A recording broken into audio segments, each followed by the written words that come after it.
はいどうも、ホルモン島田チャンネルのぶっちゃ島田です。甘いもの食べたいな甘いもの食べたい。そんな時、いつものようにネットを見ていると、クレープメーカーたるものを見つけました。あんなに難しいものが素人にも作れるはずがありません。気づいたら買い物カゴに入れて発送完了。それでは早速やっていきましょう。ということで買っちゃいました。クレープメーカーです。思ってたより大きいですね。普段脳内メーカーをやれば肉一択のブッチャーがこれで本当にクレープが作れるのか疑問です。鉄板の上で生地を置いて木べらで手首を返しながら薄く伸ばしていくスキルは素人が2日3日で習得できるはずがありません。あれは職人です。そんなクレープをこの機械があれば誰でも1枚目から作れるというのです。もともとクレープとはフランス北西部のブルターニュ発祥のそば粉で作った薄いパンケーキのガレットが元になっている料理です。そのブルターニュ地方は土地が痩せていて気候も涼しいので小麦の栽培が困難だったのでそばが増殖されていたそうです。そんなガレットが19世紀に入り小麦を使用されるようになり、以来小麦を使ったものが薄く焼く時の模様がちりめんに似ていることからフランス語でちりめんを意味するクレープと呼ばれるようになったそうです。日本では1976年にマリオンクレープという最初のクレープ屋さんがオープンします。初めは1台の小さなワゴンから始まりましたが、翌年の1977年に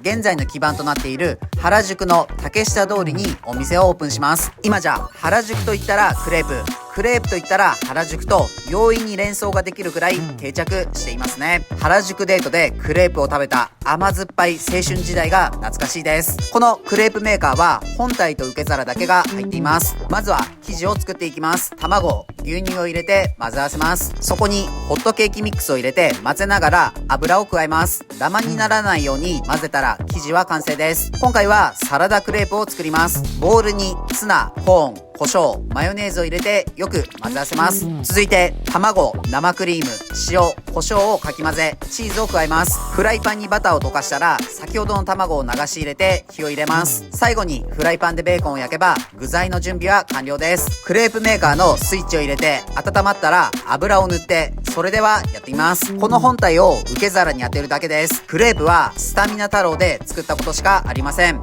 いざあれすごいぞ。綺麗に生地ができています。鉄板から生地を取るときに熱いのでやけどに注意ですがかなり簡単です。楽しくなってきて何枚も焼いちゃいます。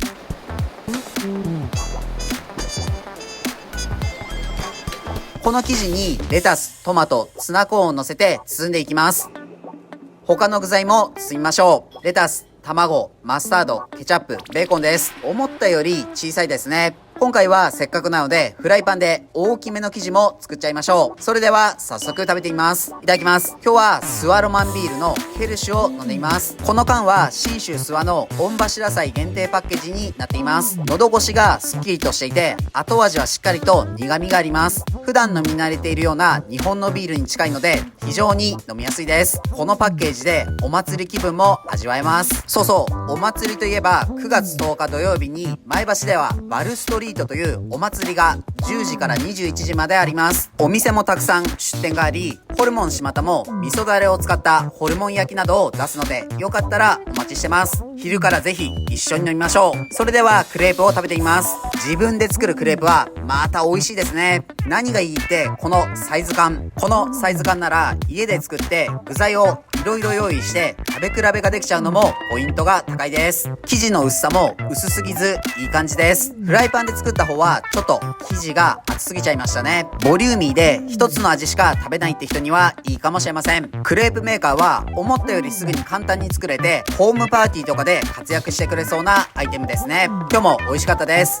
ごちそうさまでした。はい、本日の動画は以上です。最後までご視聴ありがとうございます。クレープメーカーいかがでしたか？逆転の発想って素晴らしいですね。自分たちは群馬県前橋市と高崎市でホルモン島田というホルモン屋をやっています。群馬には美味しいお肉を食べられるお店がたくさんあるので、もし群馬に来た際はいろいろ探してみてください。この動画がいいなと思いましたらチャンネル登録、高評価よろしくお願いします。